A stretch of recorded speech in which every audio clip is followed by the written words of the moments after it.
चला बनवूया मस्त असे फणसाचे चिप्स।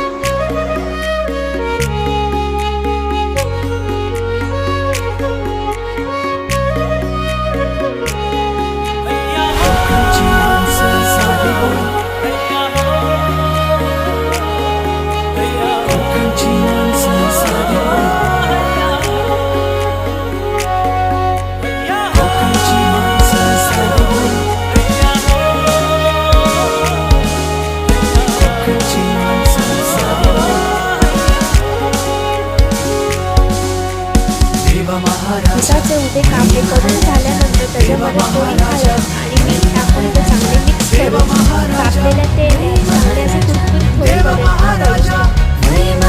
गोमू माहेरला जाते हो नाखवा, गोमू माहेरला जाते हो नाखवा, हिच्या गोवाला कोकण दाखवा। मस्त असे कुरकुरीत चिप्स तळून तयार आहेत।